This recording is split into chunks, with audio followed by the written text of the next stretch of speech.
So I wouldn't say I've mastered that.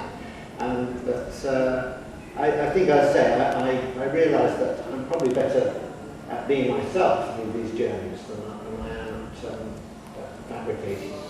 In the mid-70s, when you came across the American comedians, you know, Dan Aykroyd, John Belushi, they came across and you were involved in Saturday Night Live, which is a fantastic program. Did you find that the English humour and the American humour varied at some fundamental level? Well, it's hard to say. I think they did, except I remember the American Saturday Night Live used to love Python, so and we loved the things they were doing.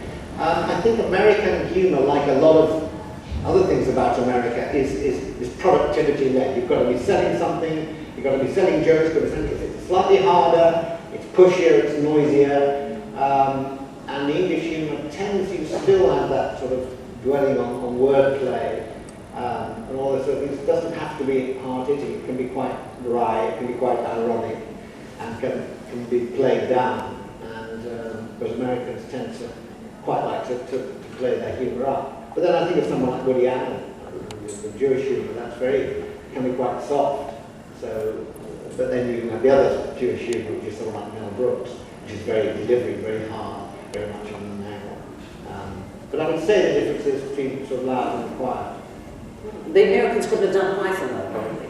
No, I didn't. The silly voices and the silly walks and that sort of thing. It's the eccentricity of the British. It sort of shines through. I think they didn't have the material. They didn't have cricket as vicar and morning. And I think that's why America took to Python as much as it did, because it was really accepted by the younger audience first, college audience. They just said, you know, we couldn't do this.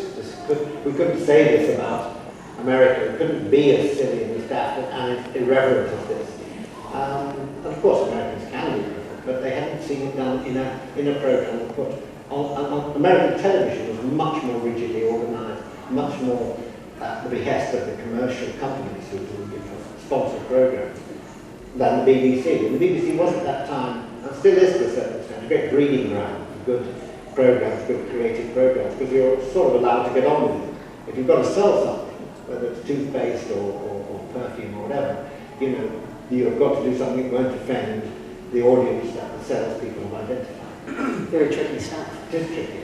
The writing side of things, how tricky is that for you?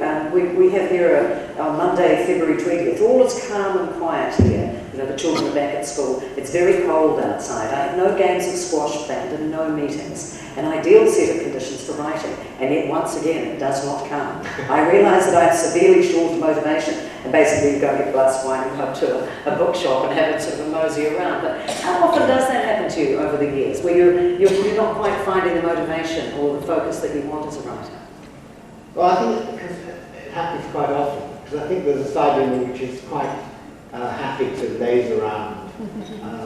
You know, that lovely French word, flaneur, one who strolls down boulevards, sits in a cafe and has a little drink and reads the paper, and then goes to his club, and then goes and has a gentle lunch with some friends, and plays a bit of cards, and then goes on to have dinner. I love that. It really appeals to me, that. But at the same time, I'm English, middle class, and born after the war, and so I'm driven. I've got to do something to account for my life. So I do find times when I can drift off. And it depends what I'm writing. I mean, if you're writing with a team, I've been very fortunate, because I've written with Terry Jones, then with the other Pythons, Terry and I wrote Ricky Jones. And there's always someone to keep you going when